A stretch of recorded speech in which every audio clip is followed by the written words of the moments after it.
Kisah Kiai dan Santri. Bagian 51. Murid pertama di majelis. Dalam dunia ini antara kebaikan dan keburukan itu saling ingin menguasai. Kebaikan punya tentara, keburukan juga punya tentara, dan nafsu itu telah ditanamkan oleh Allah di hati manusia. Jadi sejak kecil manusia itu lebih mudah diseret oleh keinginan nafsunya, dan ditawan sekian lama, lalu kecenderungan nafsu senang kenikmatan, nama besar, pujian, itu telah menguasai, dan menyatu sehingga antara kebenaran dan kejahatan itu sudah sulit dibedakan.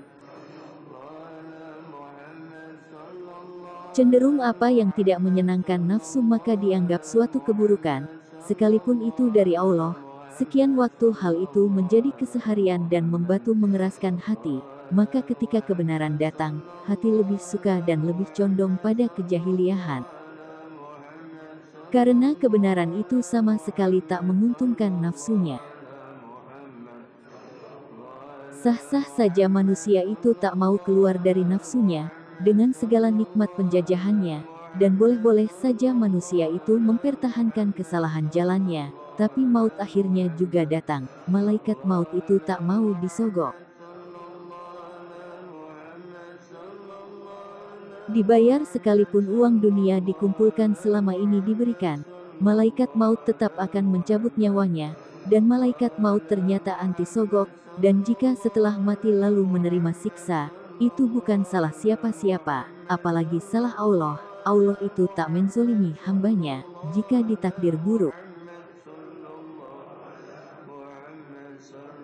Allah telah menunjukkan cara benar berdoa, agar ikatan takdir buruk itu diurai ikatannya, dan dirubah menjadi baik, tapi itulah manusia, jika sudah meninggal dan ditunjukkan pada kenyataan akan siksa lalu baru menyesal, masa yang lewat itu tak akan bisa dibeli.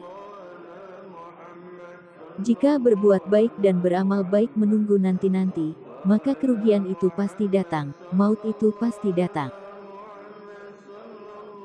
Sekian lama di Jawa Tengah, hidup dan menjadi warganya, aku tak pernah menunjukkan bahwa aku ini orang apa, aliran apa, sehingga banyak orang yang meminta doa atas penyakitnya. Lalu sembuh, malah aku dianggap dukun, padahal dukun itu sangat dilaknat Nabi. Yang paling getol memusuhiku adalah Kiai Askan, aku digembar-gemborkan dukun, tukang bakar menyan, padahal ndak pernah bakar menyan, tukang jual air yang ditiup, dan minta bayaran. Padahal seringnya kalau ada yang minta air doa malah aku yang harus mengeluarkan air mineral dan cuma dapat ucapan terima kasih, tapi aku yakin, seyakin-yakinnya kalau Allah itu tahu hati siapa saja yang ikhlas. Dan hati siapa saja yang ngaco. Dan selama 10 tahun pun aku tak pernah punya murid di Pekalongan. Muridku pertama di Jawa Tengah bernama Nanang. Aku juga tak kenal dengan Nanang, walau dia tetanggaku, karena memang di samping aku orangnya tak pernah nongkrong dengan tetangga. Juga Nanang itu bukan asli tetanggaku tapi orang yang nikah dengan tetanggaku. Perkenalanku dengan Nanang, hanya kebetulan dalam tahlilan bareng. Seperti biasa bila diundang tahlilan bareng, aku akan memilih berangkat belakangan, karena biasanya kalau berangkat depan dan duduk di dalam ruangan, maka aku akan diminta memimpin tahlil, dan itu pasti akan membuat Kiai Askan marah, dan menganggapku merebut jatahnya. Ya terpaksa aku memilih berangkat belakangan, dan biasanya akan bertempat di luar. Lah aku sendiri juga sebenarnya tak ingin diminta memimpin tahlil, bukan apa-apa, soalnya aku tak hafal tahlil. Hahaha, bodoh ya diriku, memang aku bukan orang pinter, sampai tahlil saja ndak hafal, biasanya kalau diminta memimpin aku baca yang ingat-ingat saja. Dan kalau tidak disuruh memimpin ya aku malah senang. Mas ini orang torekoh ya? Tanya Nanang yang duduk di sampingku. Iya, kenapa? Tanyaku. Saya juga ingin belajar torekoh, boleh tidak mas saya menjadi muridnya? Tanyanya lagi, karena tahlilan belum dimulai. menunggu tamu undangan lain datang. Hehehe, torekoh itu berat pengamalannya, lebih baik jangan, apalagi jika masih mengutamakan dunia, kataku. Dan menjadi muridku itu berat, makanya aku sendiri tak mengangkat seseorang menjadi muridku, karena aku tak yakin kalau orang sini ada yang mampu, lebih baik ku amalkan sendiri. Walau berat, saya siap Mas mengamalkan, jawabnya. Pikirkan dulu masak-masak, renungkan. Dan kalau perlu meminta izin istri, sebab bukan hanya menjadi muridku itu cuma menjalankan amalan dariku. Tapi juga harus mau ku perintah apapun yang tidak melanggar syariat agama, jelasku. Baik nanti saya akan minta izin istriku. Ya baiknya begitu, kataku dan tahlil pun telah dimulai. Besok malamnya Nanang sudah datang ke rumah. Saya siap Mas menjadi muridnya, kata Nanang setelah duduk di depanku. Aku di Jawa Tengah sini sudah 10 tahun, tapi belum pernah sekalipun mengangkat murid. Dulu di pesantren muridku ratusan, sekarang di internet juga ratusan, tapi di Jawa Tengah sini, kau baru yang pertama. Kenapa selama 10 tahun aku tidak mengangkat murid di Jawa Tengah? Bahkan orang jarang tahu aku ini manusia sebenarnya bagaimana, karena memang aku ini tak yakin orang Jawa Tengah itu mampu menjadi muridku, bukan aku merendahkan orang Jawa Tengah. Tapi sebab selama aku di Jawa Tengah ini yang kutemui hanya orang yang kejar-kejaran sama duniawi, jadi aku belum pernah melihat orang yang benar-benar tak hatinya dipenuhi dengan bayangan dunia. Menjadi muridku itu berat, bukan berarti aku melarang orang tak mengejar dunia, kaya itu boleh. Punya pesawat juga boleh, lah haji saja butuh biaya, tapi jangan kekayaan itu menutupi diri dengan Allah. Benar kamu siap menjadi muridku, lahir batin. Siap Mas, saya siap lahir batin, jawab Nanang mantap. Masih ada waktu untuk mundur, jika memang tak siap. Aku akan memberi tenggang masa 3 bulan, jika tak kuat, maka silahkan mengundurkan diri, sebab menjadi murid torekoh itu harus siap diperintah guru, tawaduk pada guru, bukan soal siapa gurunya, bukan karena aku mulia atau ingin dimuliakan, kalau guru torekoh kok pengen dimuliakan manusia, maka doanya tak akan diijabah oleh Allah, dan tinggalkan guru palsu seperti itu. Nah, murid itu punya keharusan tawaduk dan mengikuti taat kepada guru adalah demi murid itu sendiri, karena ilmu yang dititipkan Allah kepada guru, akan mengalir kepada murid, jika hati murid terbuka, dan guru senang, seperti aliran air yang terbuka, dan murid menerima alirannya. Karena menyenangkan guru, saya dulu juga begitu, dan hanya butuh waktu sebulan untuk menimba. Jika murid tak taat kepada guru, maka dibutuhkan waktu 100 tahun juga belum tentu ilmu guru akan mengalir pada murid, karena pintu-pintu ilmu tak dibuka oleh Allah. Sebab tidak adanya ketaatan dan ketawaduan murid kepada guru, jadi yang memberikan ilmu itu bukan guru, tapi Allah, tapi lewat seorang guru.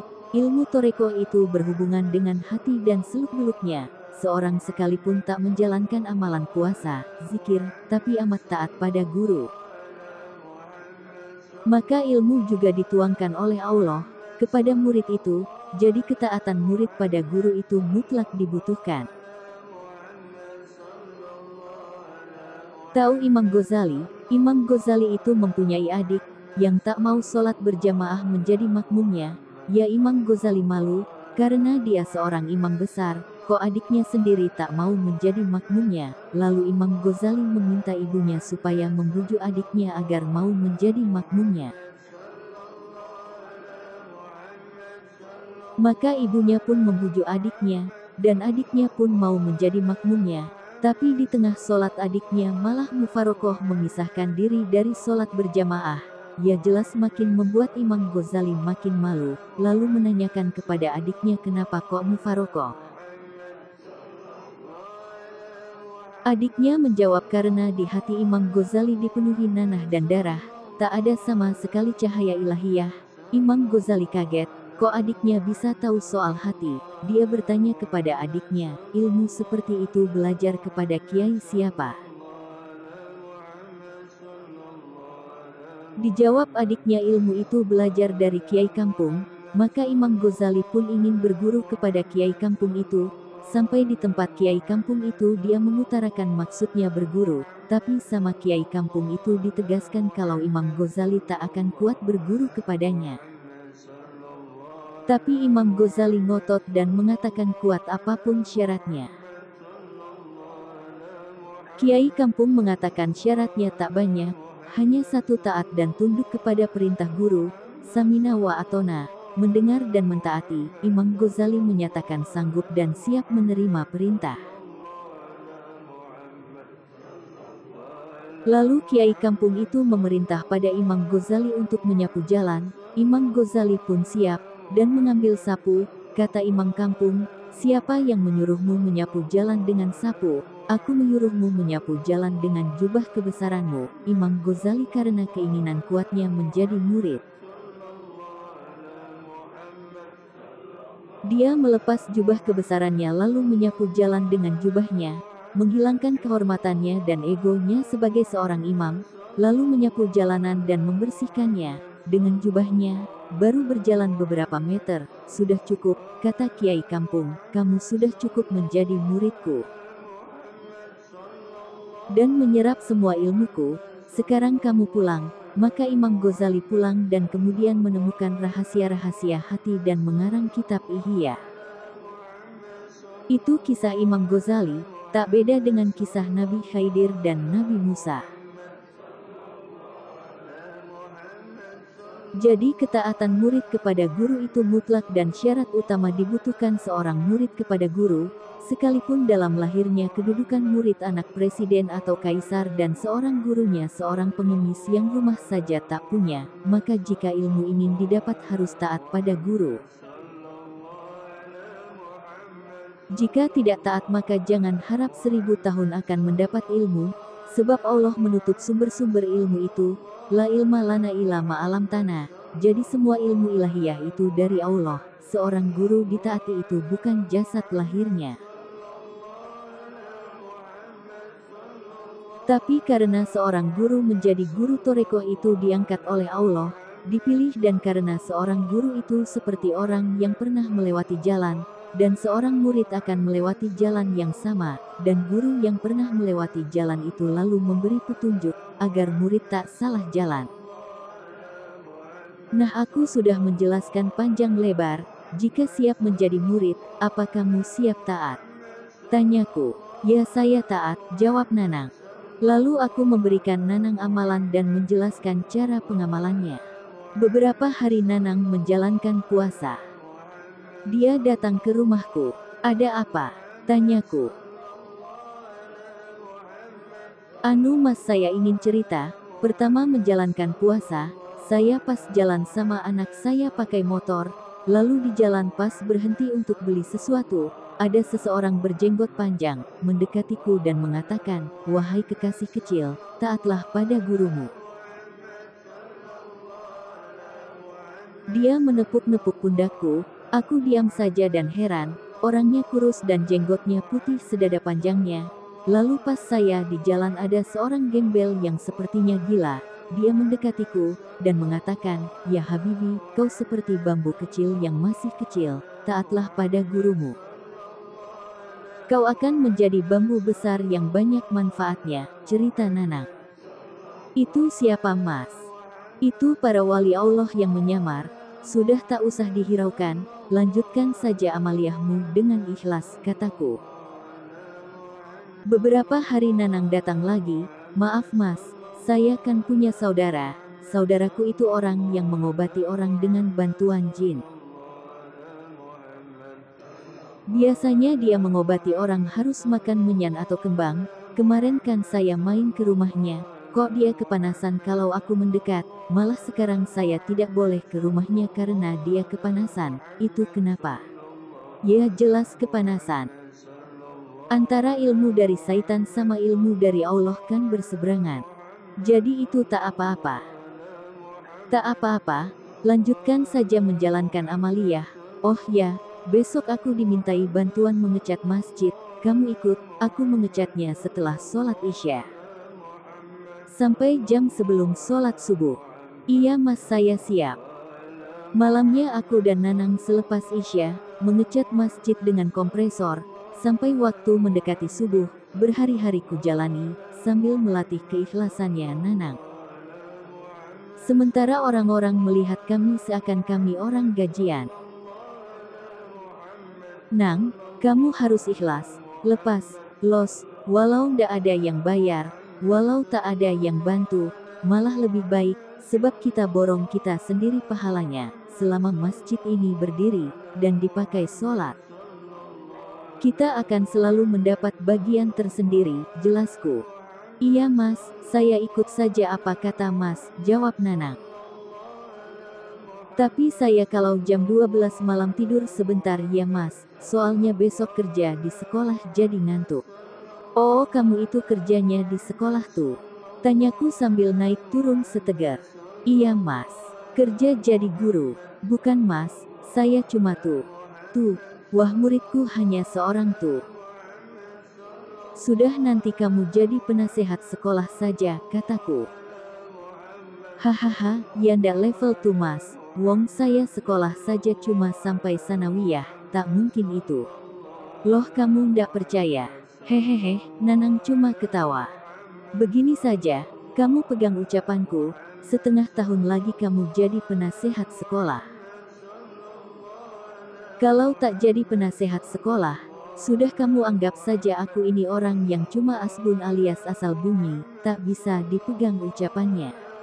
Tapi rasanya tak mungkin. Lah kalau Allah menghendaki terjadi memangnya siapa yang bisa menolak? Kataku meyakinkan. Oh ya mungkin di sekolahmu. Sekolah mana itu? Sekolah SMP Islam. Ya di sekolah SMP Islam itu akan banyak kerasukan. Apa benar? Iya benar. Nah ini ku kasih tahu cara membereskan kerasukan itu. Bagaimana mas caranya? Ini ikuti kata-kataku, rahasian, sudah paham. Aku mengulang beberapa kali kata. Agar Nanang hafal apa yang ku ajarkan. Lalu ngambilnya bagaimana? Ya kayak ngambil barang saja, diambil lalu dibuang, nanti langsung sadar, jelasku. Cuma begitu. Kok kalau di TV pakai jurus segala? Tanya Nanang. Ah itu akting. Besoknya Nanang ke rumahku lagi. Benar kata mas, di sekolah ada kerasukan massal, dan semua orang berusaha mengobati dan menyembuhkan, tapi tak ada yang bisa, kok aku lakukan yang mas ajarkan langsung mudah saja bisa. Ternyata gampang sekali, dan hanya aku yang bisa mengeluarkan jinnya. Wah jadi deg-degan rasanya tak percaya, cerita Nanang. Ya sekalipun kamu tak percaya kan telah terjadi, kataku. Aku sampai berpikiran, wah saya dites ilmuku sama mas, kata Nanang. Sebenarnya secara teori. Ngapa juga aku ngetes kamu lewat jin segala?